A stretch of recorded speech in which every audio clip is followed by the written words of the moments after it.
Hey everyone, this is your second lesson for this week over just the basics of fractions before we get into adding, subtracting, multiplying, and dividing, which is what our learning targets are over.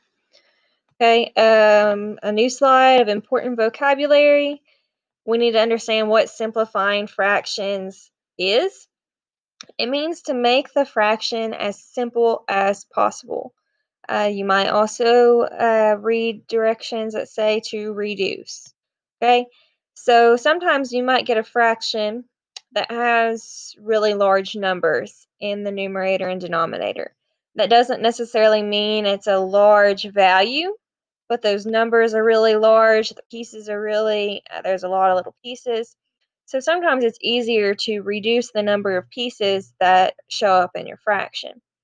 And when you're working out a fraction operation, whether you're adding, subtracting, multiplying, or dividing, sometimes you get larger numbers in your answer.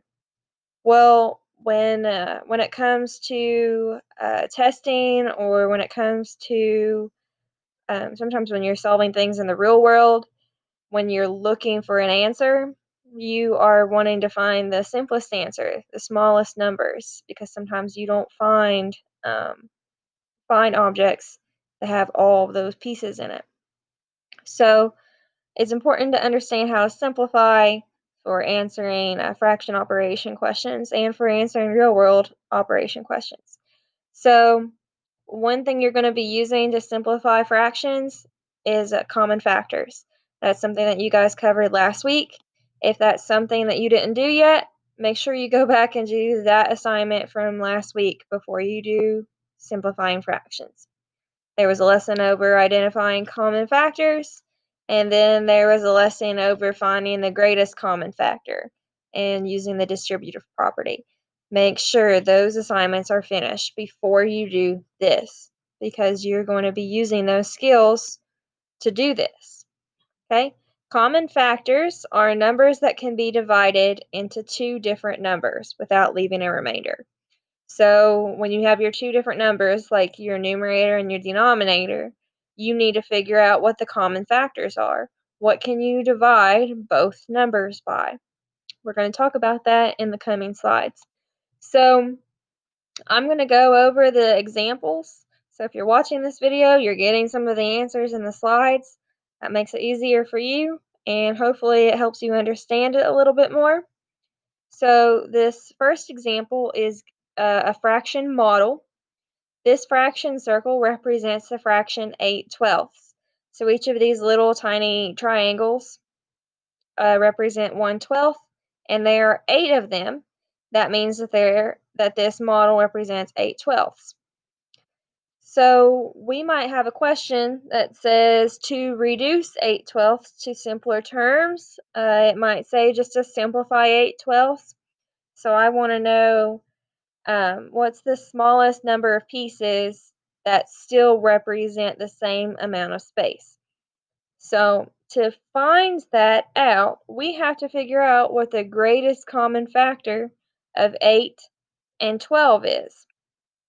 So you're going to kind of think, what can I divide 8 and 12 by?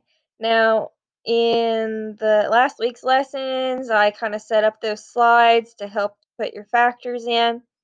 If that's something you want to write down, you're welcome to write that down. Um, if that's something you can kind of just do in your head, you can do that part in your head. But a lot of my questions ask you to give answers showing that you understand that concept. You understand where the answer is coming from. So you might be thinking, okay, what can I divide 8 by? I can really only divide 8 by 1. I can divide it by 2. I can divide it by 4. And I can divide it by 8. So there's only 4 factors for 8. For 12, I can divide it by 1. I can divide it by 2. I can divide it by 3. I can divide it by 4. I can divide it by 6. And I can divide it by 12. So there's a few more factors there. I want to know what's the largest factor we had in common.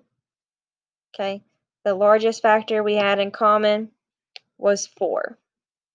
We can divide 8 and 12 by 4.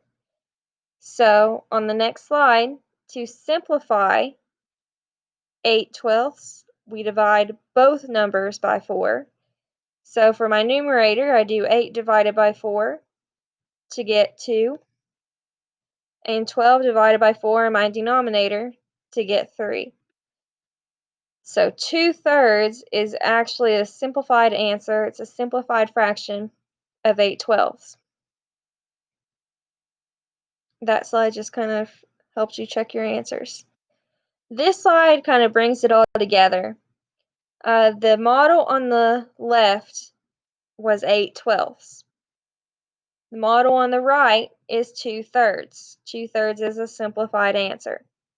If you can see in the model, the amount of space taken up in each circle is the same. That means that 8/12 and 2/3 is equivalent. So we might be changing the numbers a little bit, but it's still the same value. It still takes up the same amount of space. We're just putting it into simpler terms, smaller numbers that are easier to understand, easier to work with. That's all you're doing when you're simplifying fractions. You're going to be doing question 1.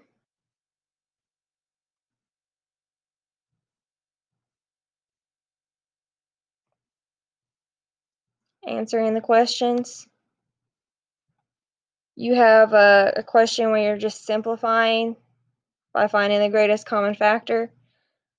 I put this factoring slide in here, similar to what you did last week. So you can find the greatest common factor by using this. Whatever you need. Answer the questions. Here's like an exit slip, and then you'll be done. If you need help or if you have any questions about answering any other questions in this slide, let me know. And good luck.